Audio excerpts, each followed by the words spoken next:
just showing up every day and like being ready for that butt kicking that you're going to get, and just being convinced that like you're going to try to solve a problem and figure it out however you can.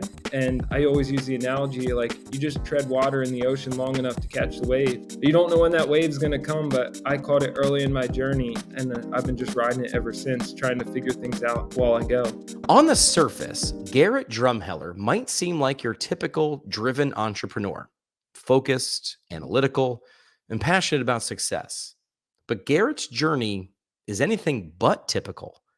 After spending 7 years as a physical therapist, Garrett saw firsthand the importance of physical health and the gaps in accessibility to effective exercise solutions. With a deep-rooted desire to make a difference, Garrett didn't just talk about the problem, he solved it. His solution? The NordStick, a simple yet revolutionary piece of gym equipment designed to make strengthening hamstrings easy and accessible, no matter where you are. What started as a problem-solving project quickly turned into a thriving business, with HEPROS now recognized as one of the fastest-growing companies in the U.S. Today, Garrett's products are helping people all over the world achieve their fitness goals. But Garrett's story doesn't stop there. As a marketing and product development consultant, he's helping other fitness and e-commerce businesses scale from 6 figures to 7 and beyond. Garrett's journey is a testament to what can happen when you combine a passion for helping others with a relentless drive to innovate and grow. In this episode, we dive into Garrett's story, how he took a simple idea and turned it into a global business, and the lessons he learned along the way. Garrett Drumheller on the show. Garrett, welcome to the program, man. Yeah, thanks for having me. I've been a big fan of this podcast, so it's surreal to be able to be on it. I was listening to it all throughout PT school. So I love having conversations with people who just said, I'm going to figure it out.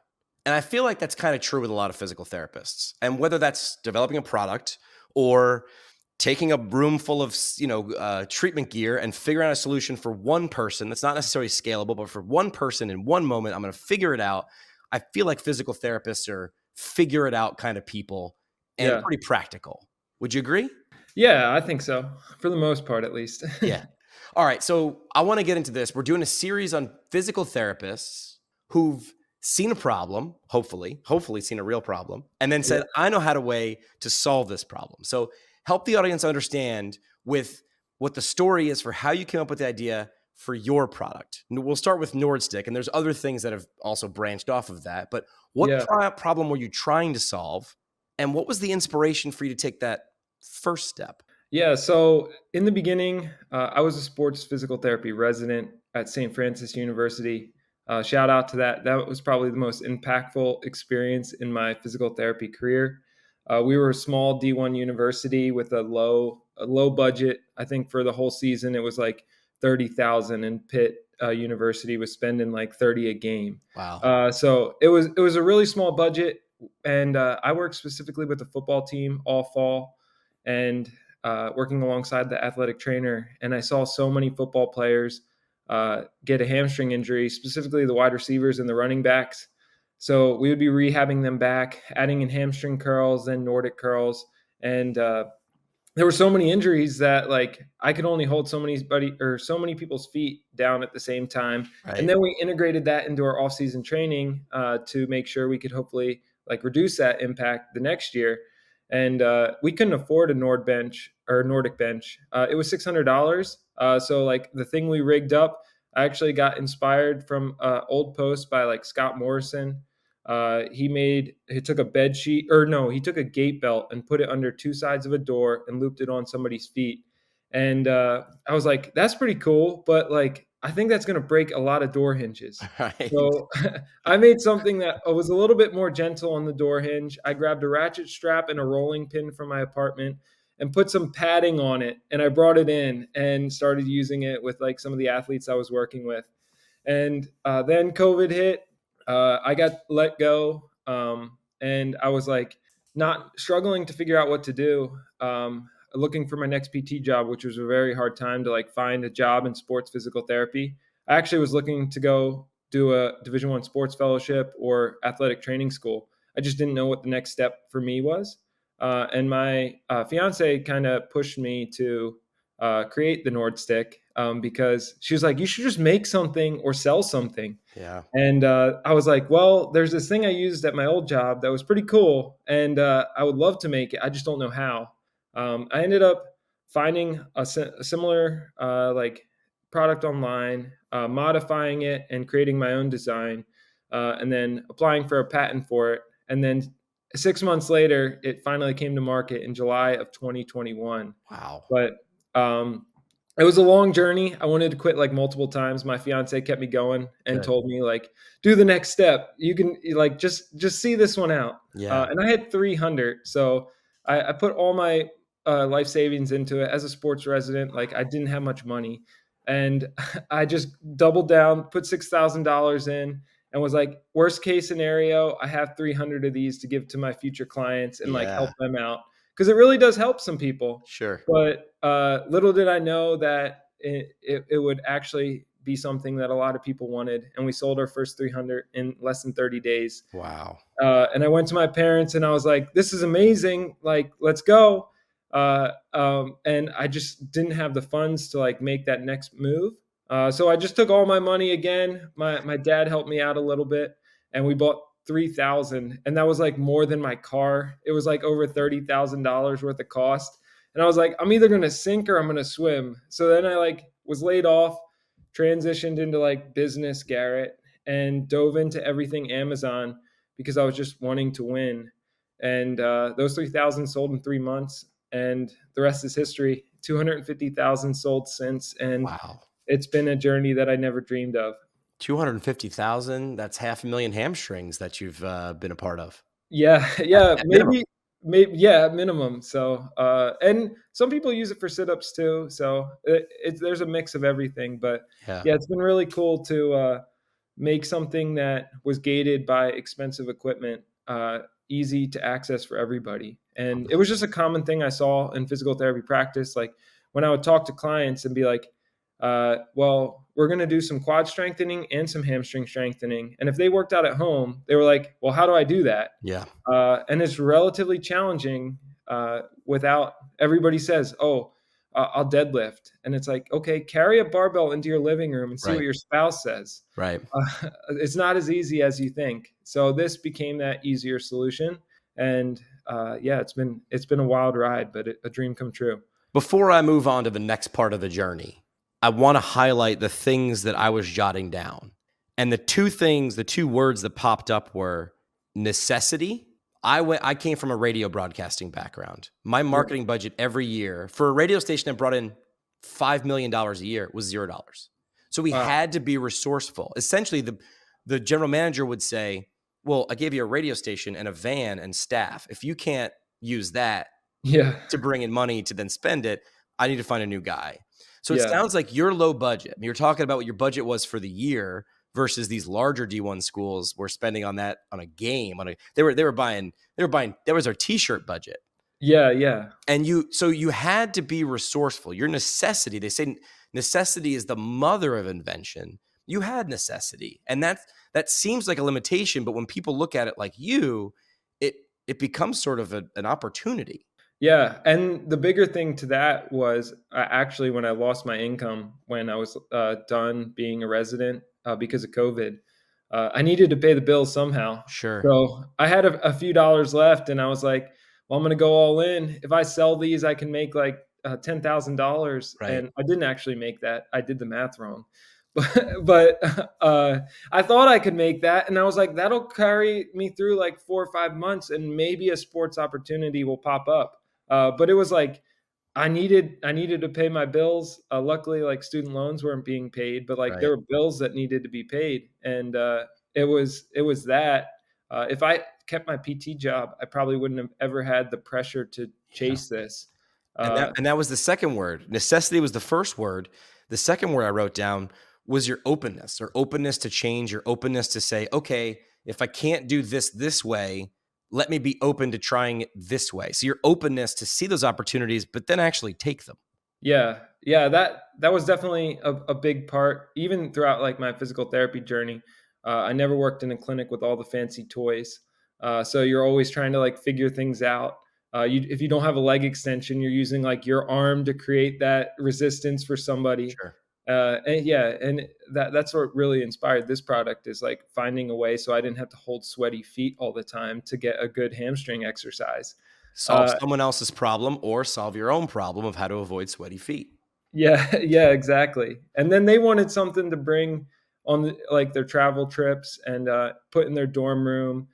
So it was really a win-win. But I just didn't think I would ever sell to over 100 different countries and all these people. So it's been really cool. So you mentioned there were some challenges along the way, and I do want to highlight this. What I don't want to make this look like is the highlight reel. So I do want to give you an opportunity to talk about some of those. So what were the biggest challenges that you encountered in the early stages of developing your product? How'd you overcome them, and what else popped up? Yeah, so this is something that I talk to a lot of people with exciting ideas about. Is it does seem like, because our trajectory has been so crazy, that it's easy and anybody could do this. But I would be lying if I said I didn't get really lucky. I happened to sell a product that had growing interest, and I didn't know that. I didn't know what a search term was or search volume was. But I did have something that there was more and more Google searches for every month when I was going into it. So I got lucky there. But then the biggest thing was like a financial struggle of like, this was everything I had. So if I lost, then I had nothing left. Sure. And my thoughts were, I was 26. Like, if I lose now, I have time to make up for it. But that's not an easy decision for people at all times. And I was fortunate enough, I'd just go live with my parents if I couldn't pay rent or whatever. I Right. have a really good support system. And they actually like helped me early on package all of my products and Wow. send them out for free. That I ended up paying them really quickly. But in the beginning, we were doing it in my parents' like dining room. We would fill the whole room and it would be a conveyor belt across the dining room table, just like slapping labels on these. So I had an amazing family to support me, but if I didn't have all those things and a fiance that kept telling me at every roadblock, keep going, I would have backed off. So yeah, it takes an army, even though I appear like a one man person, like a one man company. There's an army behind me, and without my family and without my fiance, it would have never became a thing. But yeah, going back to something I think we talked about earlier, is just showing up every day Yeah. and like being ready for that butt kicking that you're going to get, and just being convinced that like you're going to try to solve a problem and figure it out however you can. And I always use the analogy like you just tread water in the ocean long enough to catch the wave. You don't know when that wave's going to come, but I caught it early in my journey, and I've been just riding it ever since, trying to figure things out while I go. What was the scariest moment that you thought you might not be able to tread anymore? Was there a point before the trajectory really took off that you said, I'm really close to pulling the plug on this? At each point in the journey, those moments just get bigger. So like whenever anything's new to you, it's going to seem scary. Sure. So like what scary was in the beginning seems like nothing now. I have 10 experiences of that every day. But I think every time, like when you place your first order for over $100,000, that's like a lot of money going Yeah. out of your account, and you're hoping that it hit the right account. So that's scary. And that was probably the most memorable one.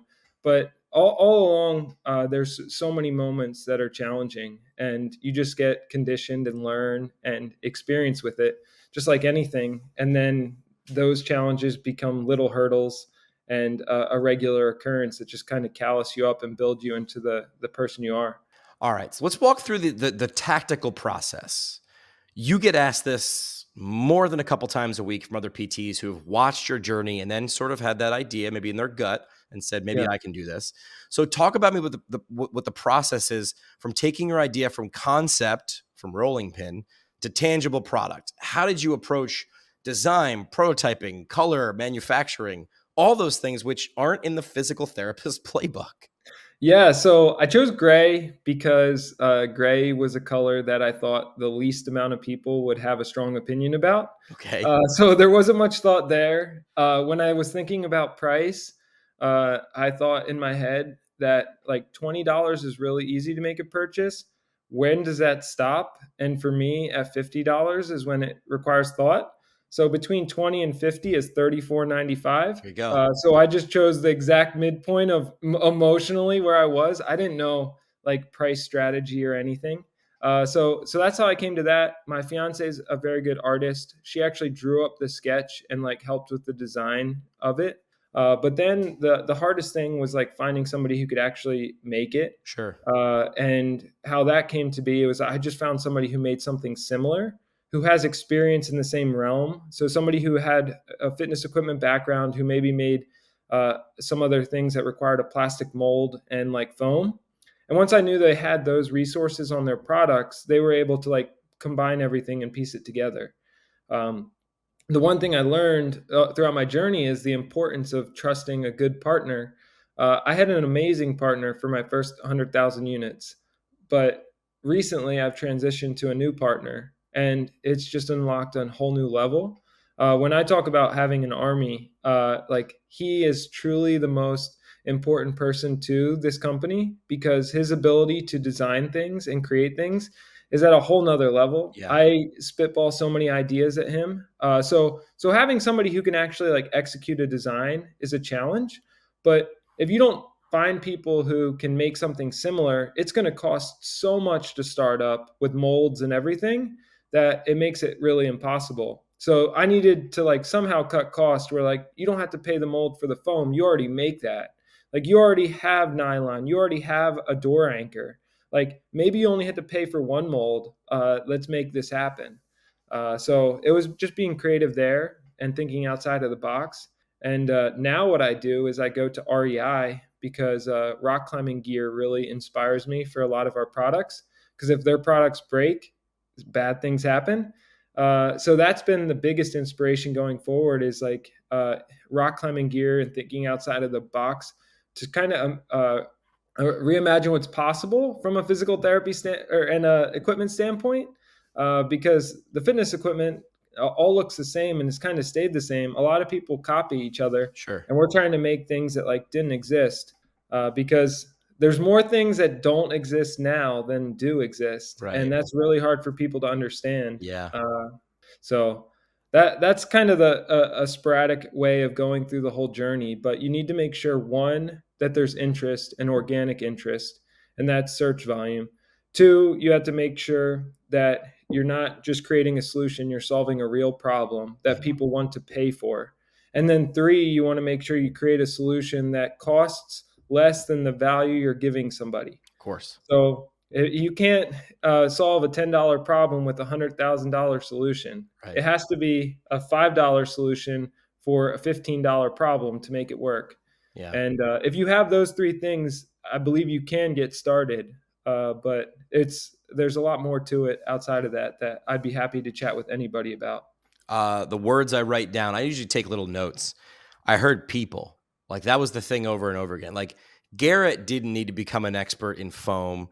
Garrett needed to find a person who knew foam or molds way better than you would if you had 10 years to study it. That's a way to save time, expertise, and sort of leverage or hedge your bet against failure. If you have an expert that can do that, that's trusting in people. Yeah, 100%. And yeah, my partner now is definitely the best in the world. He has created I can't share because it's private, but he has created probably the biggest fitness product in the US market currently. He played a key role in that. And I'm not going to say any more than that, but he has experience scaling a brand from zero to hundreds of or multiple $1 million, Yeah. and every physical therapy clinic has one. So I he without him, it would be very hard to get where I am now. And the second thing I wrote down, it wasn't a word, it was three, in terms of you paying attention to other things on the market. I love the fact that you're at REI because that's where fit or people who want to be fit go. but it's not necessarily where fitness equipment is, right? You'd go to, Yeah. you'd go to a fitness equipment store, you'd Google that, but REI is similar, but it's on the edge. So the thing I wrote down was you're looking, you're watching, you're learning. Yeah. Yeah. No, that's definitely important.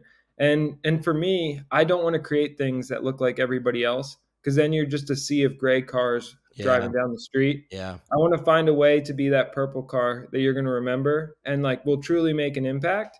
And other areas are way more advanced than fitness because there's not very good margins in selling fitness equipment. Right. Uh, and there's innovation in everywhere. I walk through Lowe's. I walk through one of the products I'm working through. I found inspiration at Lowe's Love it. with an adjustable ladder. So you don't know where that's going to come, but you just stay curious and constantly are looking at different things. And it's if you're swimming in the water long enough, you'll find those things. There's that wave. All right. Yeah. So you talked about this a little bit, but I wanted to make sure you had a chance to answer it fully. How did you validate the market for NordStick? What steps did you take to make sure there was a demand? I mean, you kind of alluded to the fact that like you really weren't sure if there was. How did you initially get and market to that target audience?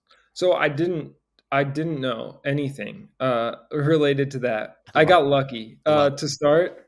So I had no clue what the search volume was for Nordic Curl.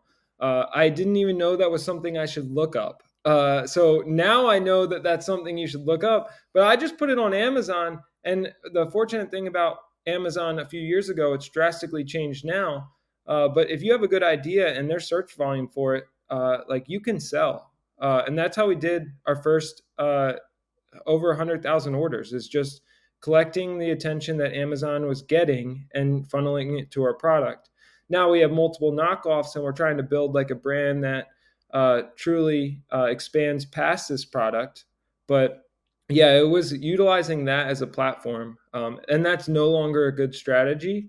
So I can't, it's not something that I would recommend anymore. Yeah. The game has changed, and we have to change and adapt.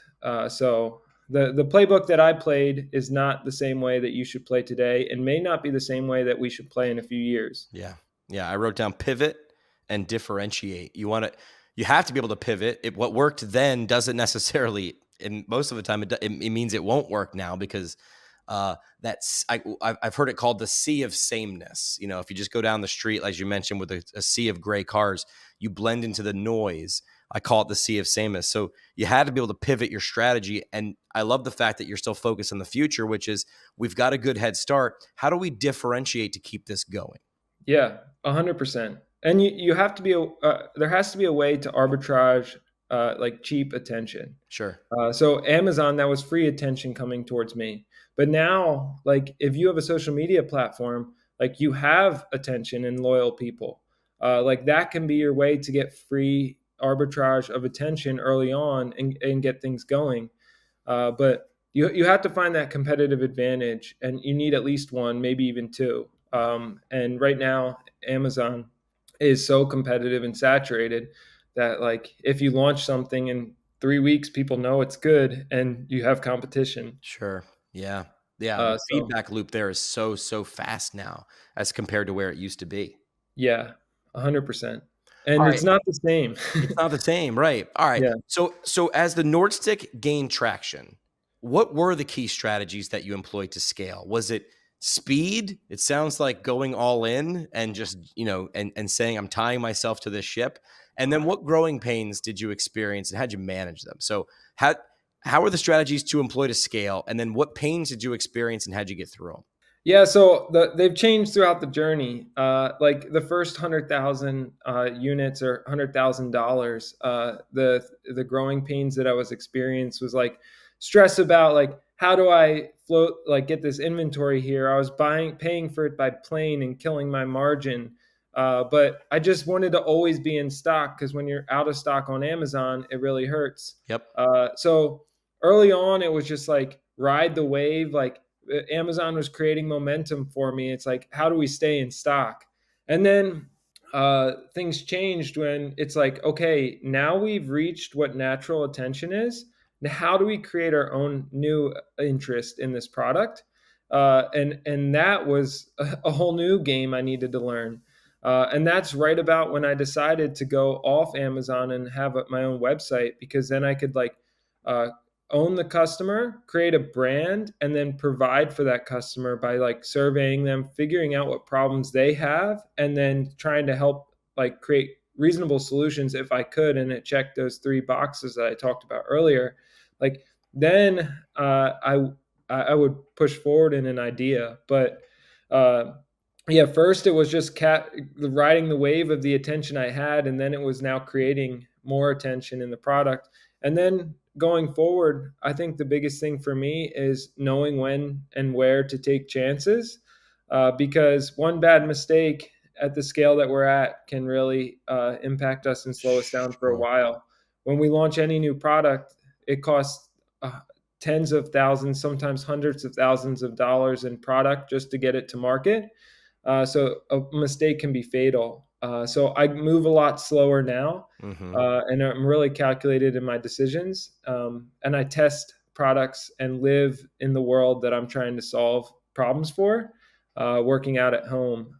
So I just go overboard, and it takes me longer to get things to market, but it makes it safer and makes us able to handle any waves that crash into us and try to knock us over. It sounds like at the beginning it was more like wing it or rush it, and now it's more like think and grow it.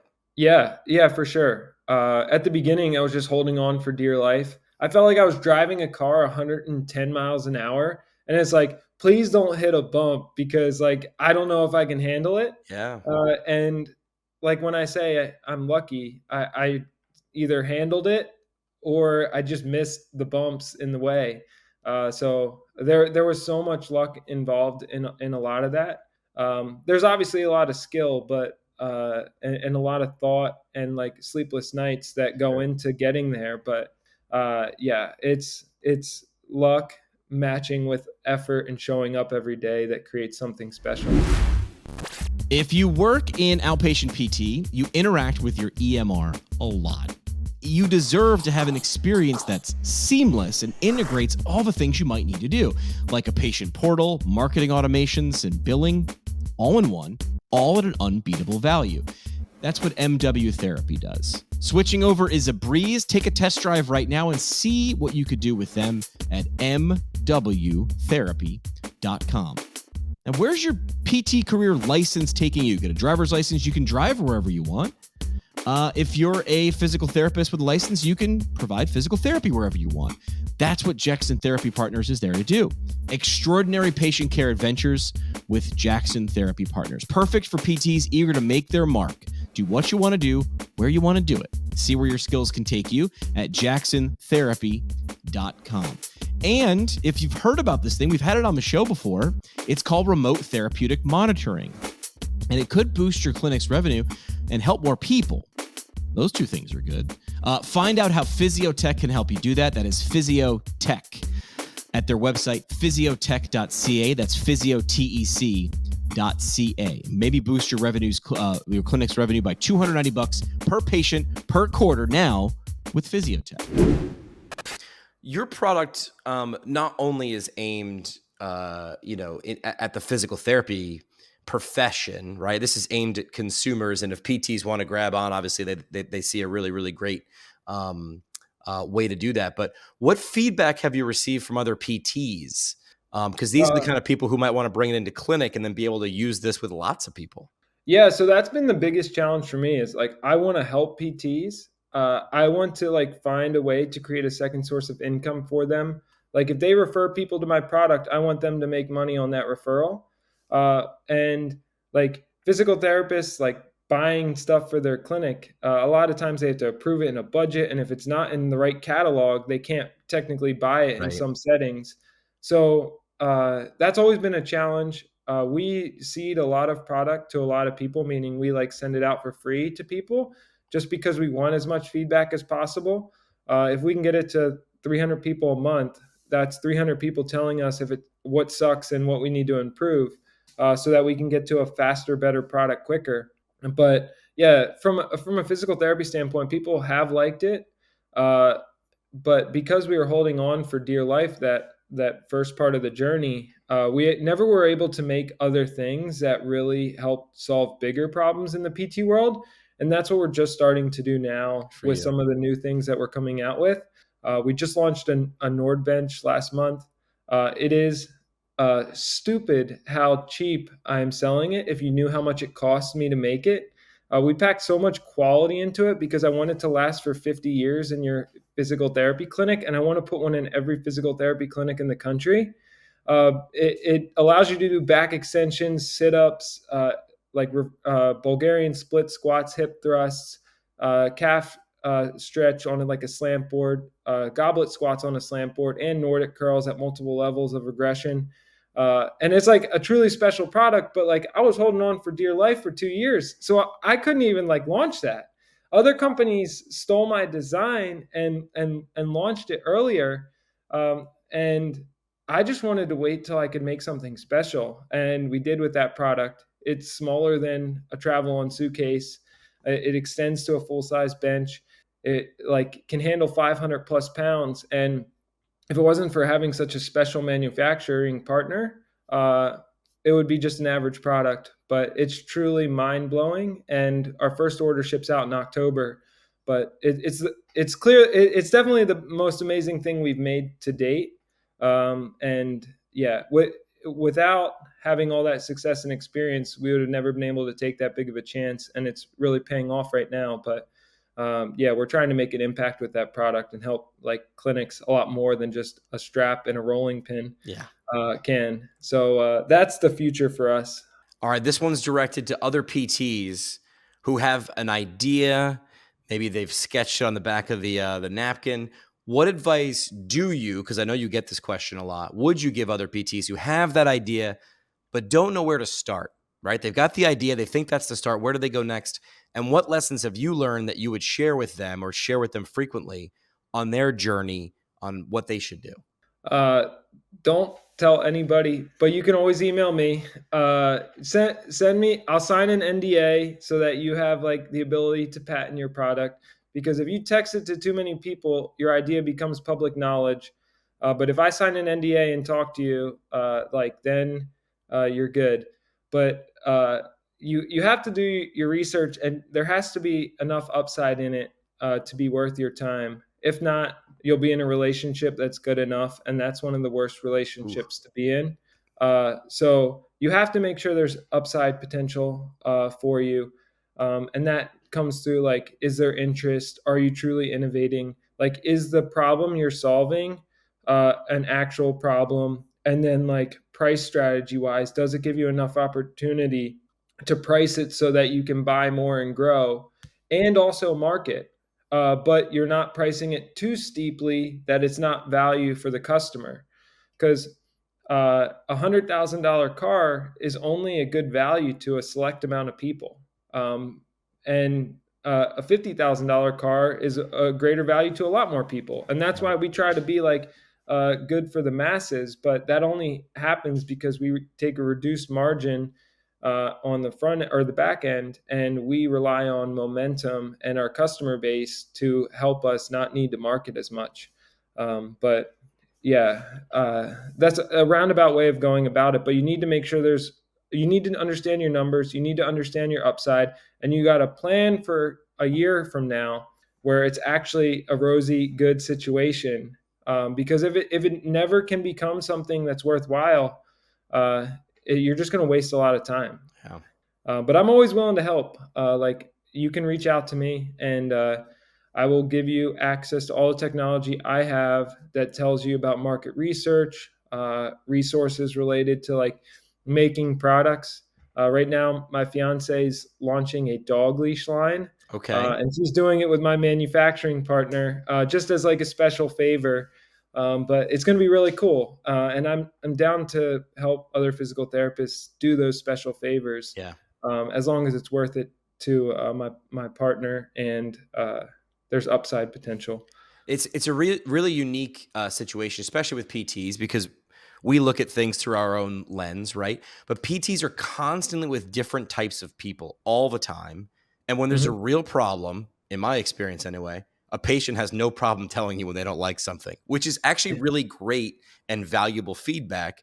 And the other Yeah. thing about PTs a lot, maybe if they're an outpatient PT or just high volume, is you're getting a lot of feedback, and that's better than a little bit of feedback. So I Yeah. feel like a clinic can be a great incubator for ideas.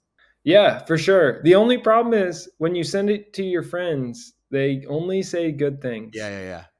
So like no's are way better than yeses in physical therapy in all aspects of Yep. life. Yeah. Like, don't tell me it's great. I already know that it's great. It's obviously I thought it was great. That's why I made it.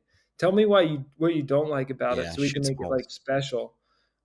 So yeah, that's the one challenge. Like in a physical therapy clinic, like you need those brutally honest people that are like, these grips suck. Right. Like this resistance is not right. Switch it. Um, but yeah, a physical therapy clinic is definitely a great way to get a lot of experience with it. And hopefully our Nord bench is in a lot of physical therapy clinics because we tested that thing with 2,000 pounds. So it's the safest on the market, and it will definitely help a lot of clinics better load their clients. Love it. If someone's going to reach out, where's the best place for them to go? What's the best route? You can reach out to my email, garrett@thenordstick.com. That's my business email. Once you reach out there, I'll funnel you over to my personal email. I just don't like to put that everywhere. But yeah, I'll respond as soon as I can. I check my phone way too much, and I will get you on my personal email and then try to help in any way possible. Last thing we do on the show is the parting shot. Yeah. Parting shot, your last chance for a mic drop moment, a soapbox statement. What's the thing you'd want to leave with your colleagues who are listening? I think the big thing is that I've learned is fortune favors the people who are willing to keep swimming and treading water. The people who quit and get out of the water are the ones that never see success. So if you're willing to show up every day and swim and try hard, you'll eventually catch that wave. But you need to make sure you're swimming in the right water, and you'll get there. But if anybody has any questions or needs any help, I am there for help to help you swim and hopefully help you catch that wave faster. Love it. Garrett Drumheller, inventor of the NordStick. Appreciate you doing this and kicking off our series on PT creators. Yeah, thank you so much for having me. It's really cool being on a podcast that I've listened to so many times. So many trips to work listening to you talk with different people has been really cool. Love it. Garrett, thanks so much, man. Cool. Have a great day.